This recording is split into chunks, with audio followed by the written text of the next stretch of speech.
Hello students, topper CBSE में आपका स्वागत है। आज मैं बात करूँगा एक्सरसाइज 4.4 एनसीईआरटी क्वाड्रेटिक इक्वेशन। इसमें पहला क्वेश्चन आपको जो दे रखा है, find the nature of roots of following quadratic equation if the real root exist, find them.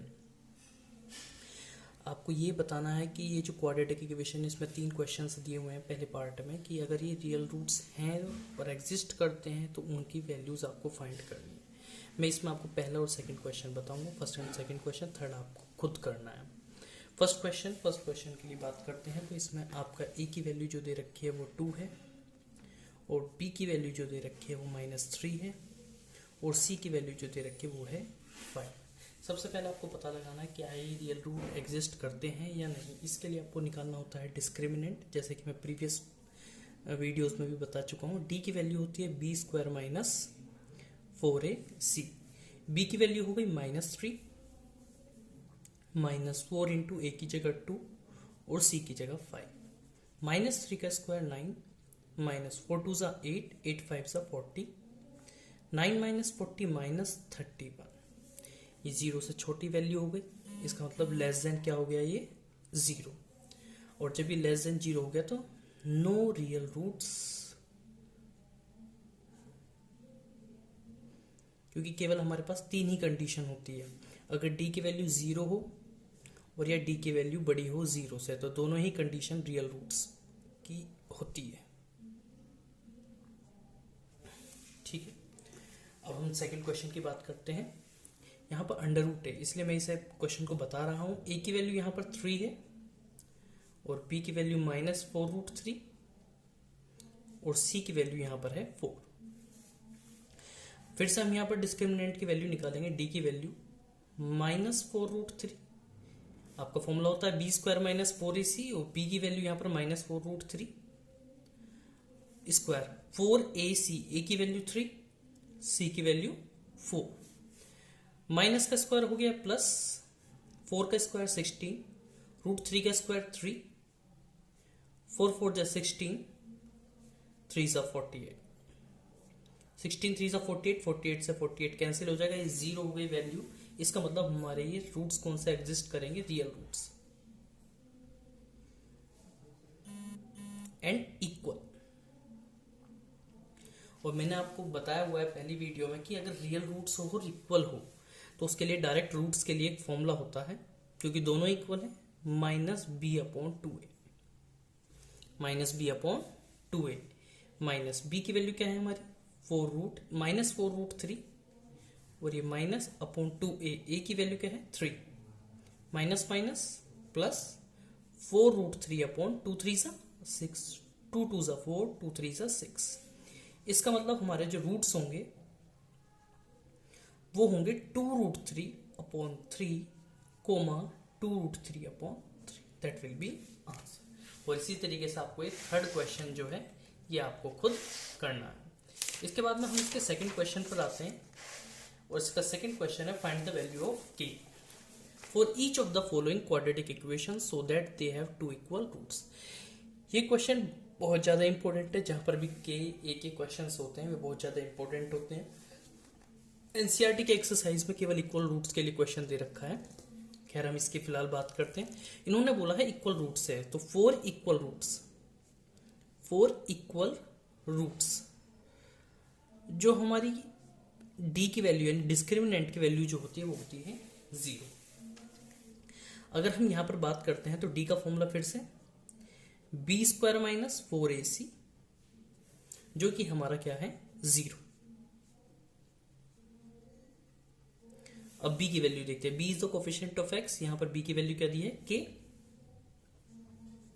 - 4 into a की जगह 2 और c की जगह 3, 4 2 ज़ा 8, 8 3 ज़ा 24, k² - 24। -24 दूसरी साइड चला जाएगा, जो कि साइन चेंज कर देगा। -24 will be converted into 24। Square उधर जाएगा, अंडर रूट बन जाएगा, तो k की वैल्यू हमारे पास आ जाती है √24। और आप लोग जानते हैं जब भी अंडर रूट से वैल्यू बाहर जाएगा तो प्लस माइनस के साथ जाएगा, और वैल्यूज 24 को अगर हम ब्रेक कर लें, 2 2 ज़ा 4, 2 ज़ा 8, 3 ज़ा 24 और 2 का पेयर बन के बाहर निकाल लेंगे इसको, तो k की वैल्यू हो जाएगी ±2√6। उम्मीद करता हूँ ये क्वेश्चन समझ में आया होगा, लेकिन इसका सेकंड जो पार्ट है वो काफ़ी अच्छा पार्ट है। इसे सबसे पहले एक क्वाड्रेटिक इक्वेशन की फॉर्म में कन्वर्ट करना होगा। अगर हम कन्वर्ट करते हैं तो kx की मल्टीप्लाई x से अगर हम करते हैं तो ये हो जाएगा kx²। kx की मल्टीप्लाई -2 से करते हैं तो -2kx + 6। अब नाउ ये आइडियल क्वाड्रेटिक इक्वेशन है, x² भी है, x भी और कांस्टेंट टर्म भी है। फिर से again for equal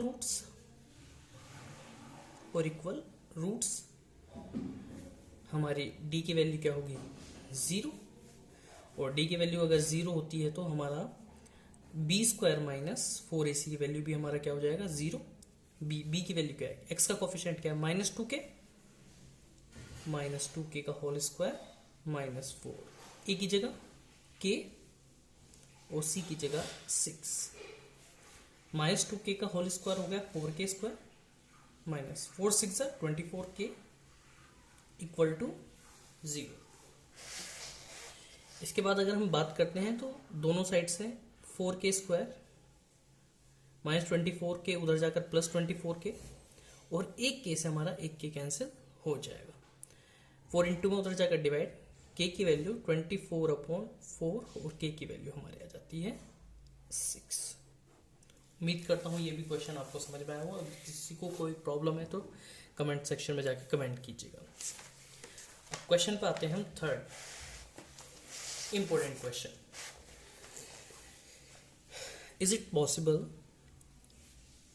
to design a rectangular mango grove whose length is twice its breadth and the area is 800 meter square? If so, find its length and breadth.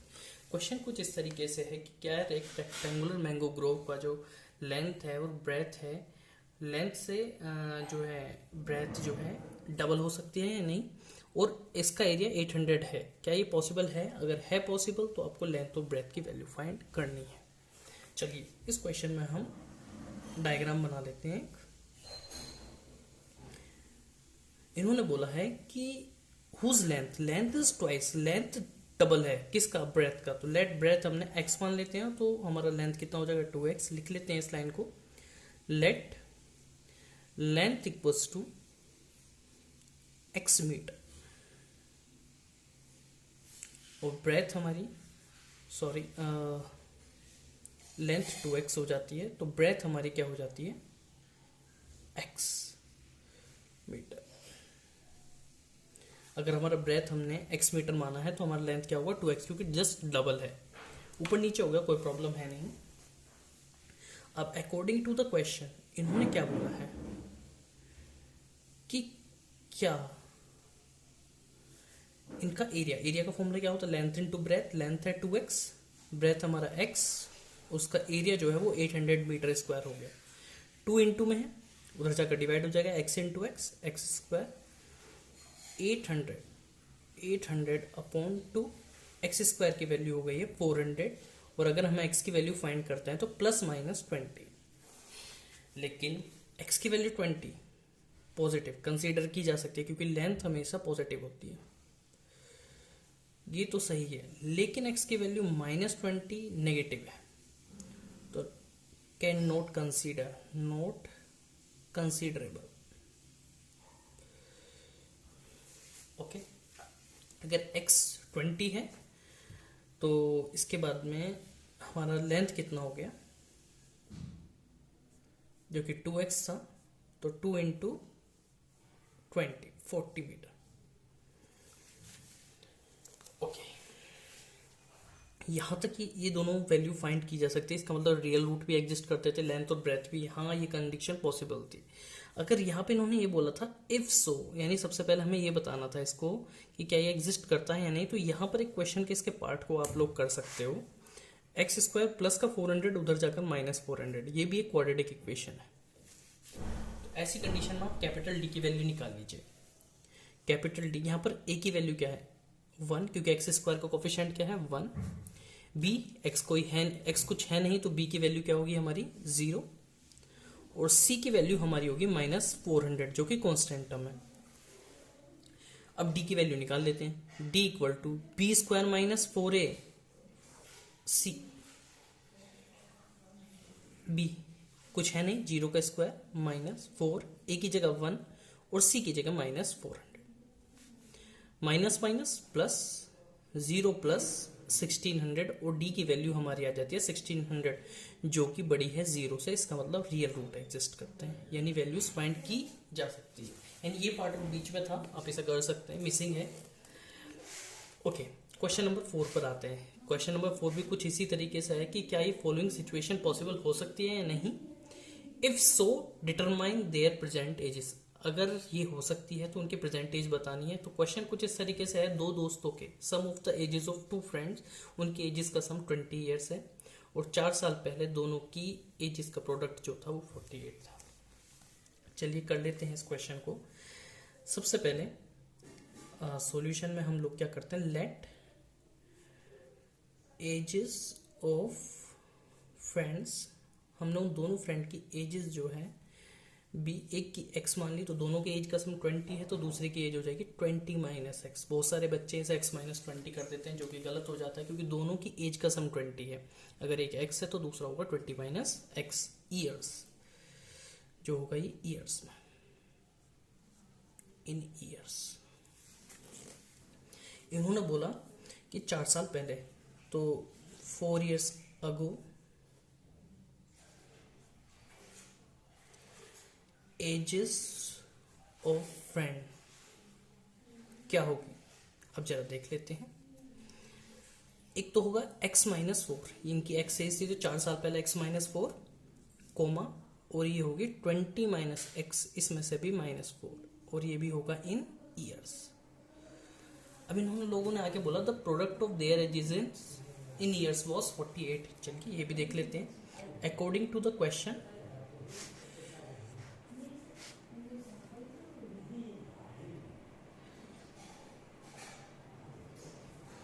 x minus 4 और अगर हम into में कर देते हैं 20 minus x minus 4, और दोनों की जो मल्टीप्लाई है वो होनी चाहिए हमारी 48।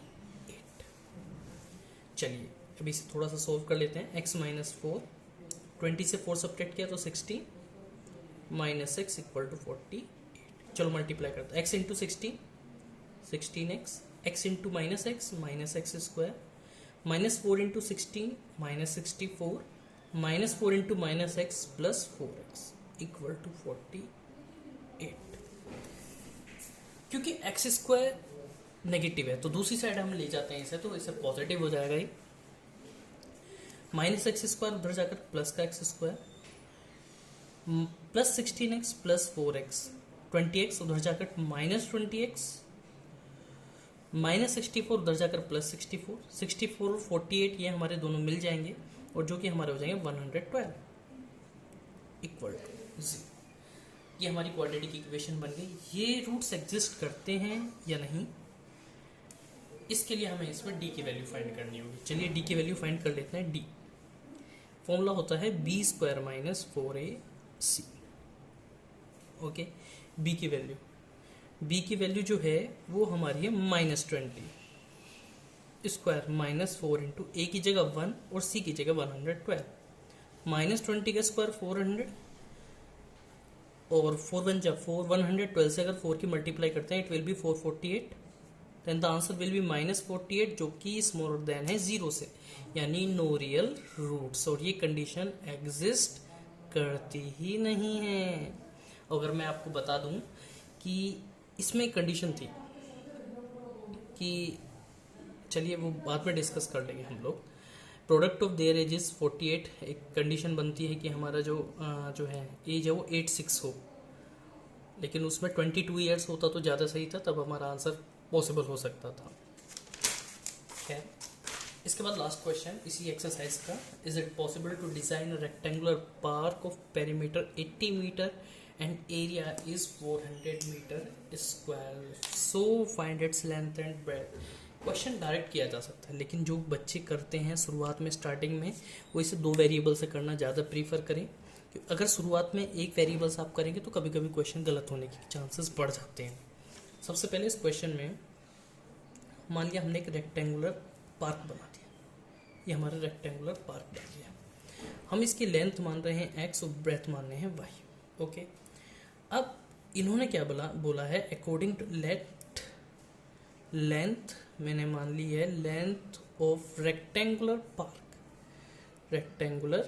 पार्क, वो मैंने मान लिया है x मीटर, और हमने ब्रेथ ऑफ रेक्टेंगुलर पार्क वो मान लिया y मीटर। ओके, अगर हम बात करें तो अकॉर्डिंग टू द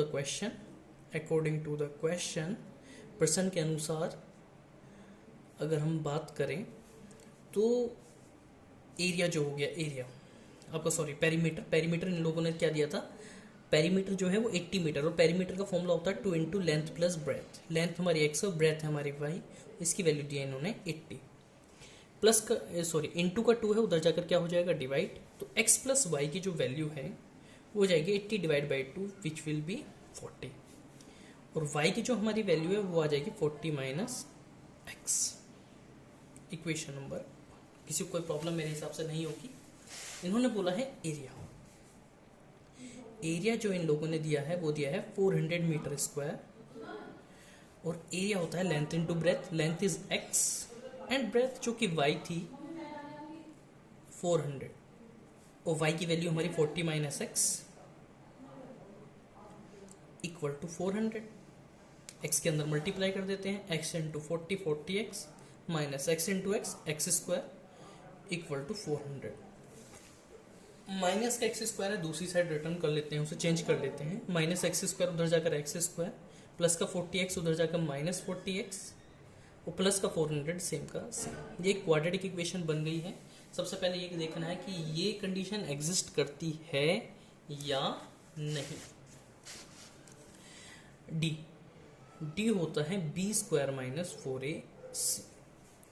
बी की वैल्यू क्या है, एक्स का कोफिशिएंट हमारा क्या है -40 माइनस 4 इंटू ए की जगह एक्स स्क्वायर का कोफिशिएंट 1 और सी की जगह है 400, -40 का स्क्वायर हो गया 1600, 4 1 जा 4 1600, ये भी इक्वल टू 0। यानी रूट्स जो है वो एग्जिस्ट करते हैं, रियल हैं और साथ में इक्वल भी हैं। और मैंने आपको बताया था जब रूट्स इक्वल होते हैं हमारे पास एक डायरेक्ट फॉर्मूला भी है, तो उसके जो रूट्स हो जाते हैं वो हो जाते हैं -b/2 है। माइनस b की वैल्यू, b कितना था यहाँ पर 40 -40 अपॉन 2a, 2a की जगह 1, एक्स स्क्वायर का कोफिशिएंट 1 ही था, माइनस माइनस प्लस हो गया 40 अपॉन 2 1 जा 2, और ये रह गया आपका 20 मीटर। यानी आपके जो रूट्स हैं x भी है, जो x की वैल्यू है, दोनों ही x की वैल्यू यानी 20 ही कंसीडर की जा सकती है। अब आप जानते हैं कि लेंथ जो हो गया हमारा, अरे भाई हमारा x जो है वो लेंथ ही तो था रेक्टेंगुलर पार्क का, लेंथ ऑफ रेक्टेंगुलर पार्क वो हमारा हो गया है 20 मीटर, और जो ब्रेथ था वो हमारा क्या आया था रेक्टेंगुलर पार्क 40 माइनस एक्स, यानी 40 माइनस एक्स की जगह 20, और अगर दोनों को सब्ट्रैक्ट कर दिया जाए इनको 20 मीटर। आप इसे क्रॉस चेक भी कर सकते हैं। अब आप देखिए कि अगर लेंथ भी और ब्रेथ भी 20 है तो चारों साइड्स का सम कितना होगा 80 मीटर, तो पेरीमीटर तो मिल गया, एरिया 400, 20 इंटू 20 400, हेंस वेरीफाइड भी हो गया, और that will be answer. Thank you so much class, और जिन्हें जो है वीडियो पसंद आई हो तो उसे लाइक करें और सब्सक्राइब करें। Thank you.